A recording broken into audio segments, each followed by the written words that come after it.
So how many of you who actually ordered an Ouya got it so far? We'd like to know. This is Indie Spotlight.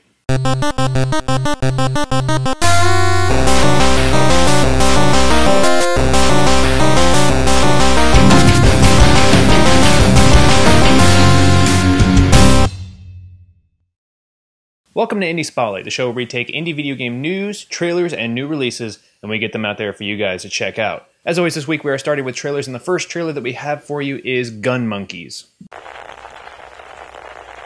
Here's the plan. We fling monkeys into the future. Then, when they grabbed all that free energy, they send it back here to us in the present. It can't fail.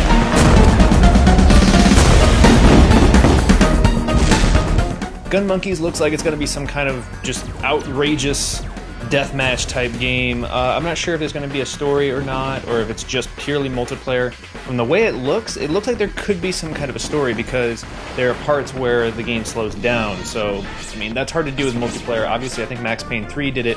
I've never played Max Payne 3's multiplayer, just the single player. But as far as I know, you can use bullet time in it.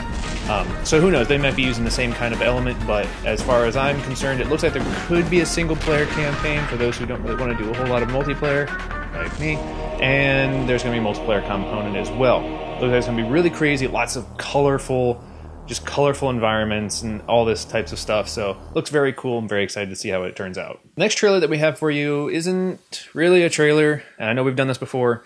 This is actually an intro prologue to a game, and I just thought it looked really cool, and I'm a big fan of older retro type games, so I wanted to show it off. This is Jack the Reaper. Dreams bed.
もしもし。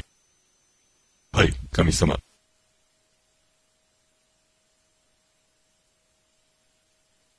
私は効果を見ました。何？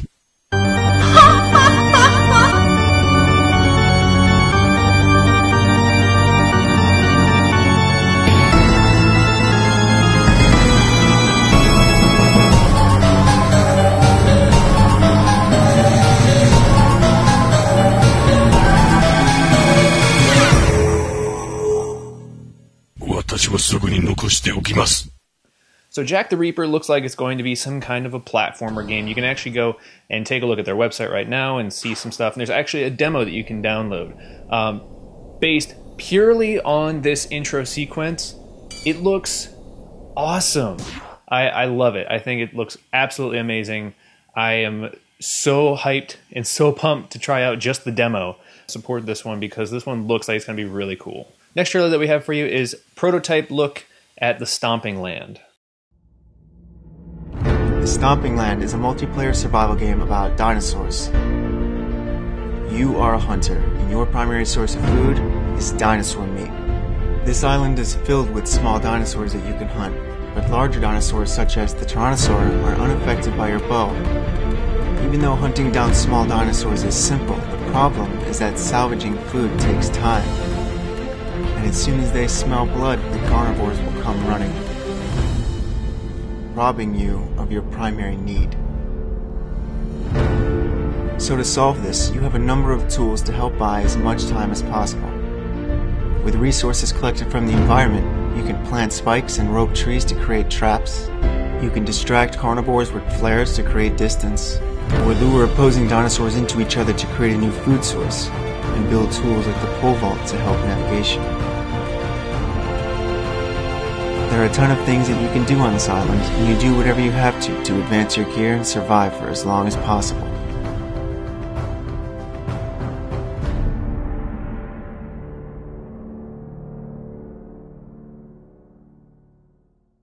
Again, another trailer that we have had where there's narration over it, so I didn't want to talk over it. But obviously, it looks like it's going to be really cool. You're going to be able to hunt dinosaurs, kind of like maybe like a DayZ type thing or open world exploration, but you're hunting dinosaurs, and it looks really cool. You can actually go to the website and you can see what they expect the models to look like because they're not fully there yet, and they look really cool. So definitely check all that stuff out. So if you've been on Steam for a while, you know about the Greenlight process, and we've seen a lot of games get greenlit and actually get added to Steam. I mean, for example, Black Mesa was on the greenlit list. So the thing is, people wish that there were more games coming and being greenlit and pushed into Steam. So the developers of Steam and Valve and Greenlight actually met with some indie developers, and they were talking about how they can improve how Greenlight works. Some of the things that were brought up were things like adding the ability to add demos, so people can demo the game outside of it getting greenlit. I know a lot of developers, they have demos out there, but they're not specifically linked with their Greenlight. You can't download it from their Greenlight page. You have to go to separate pages to do it. Valve says they want to work on something like that. They want to do something, but that there's some issues in terms of it being a little oversaturating for the market, but they do want to do something along those lines. Probably the biggest thing that Valve has been looking at is being able to greenlight more games. They said that they are definitely trying their best to do as much as they can to try and get the system a little bit more open so that indie developers can get their games onto Steam without as much time and just hassles that the current system has. Granted, the system as it is pretty good. Having people vote on it and it getting voted in and all that stuff works pretty well, which actually voting was brought up too, because there seems to be a dwindling number of people voting, which hurts the developers getting their game greenlit. And they've been addressing that as well, because as of right now, it looks like there's about 6,000 or 7,000 daily frequent users who are voting for things.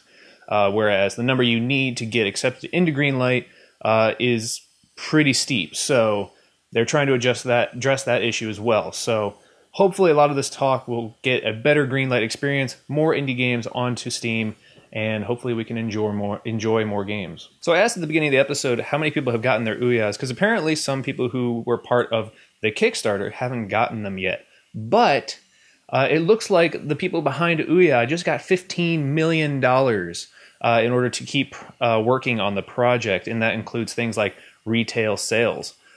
So apparently Ouya is doing a lot more successfully than we would have thought, and I'm kind of curious what your guys' thoughts are on that, because while I thought it would do well, I didn't think it would do nearly this well. I mean, clearly it's got a much bigger audience than I would have ever thought, and I think a lot of other people are a little surprised by it. So what do you think about Ouya getting $15 million and going full retail?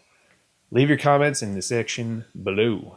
Alright, the only new release I could find this week is a game called Perfection. But thank you for watching this episode of Indie Spotlight. As always, if you have any news, trailers, and new releases that you would like to let us know about, you can hit me up at Twitter at twitter.com/Dazerin, Ryan at twitter.com/MasterBlood, or VVGTV at twitter.com/VVGTV. And again, if you want to have your game sponsor the show, you can also hit us up either with a private message on Twitter or just hit us up on Twitter. It doesn't really matter. Just let us know. But as always, I'm your host, Kyle Locke, and I will see you next week when we talk more about indie video game news, trailers, and new releases.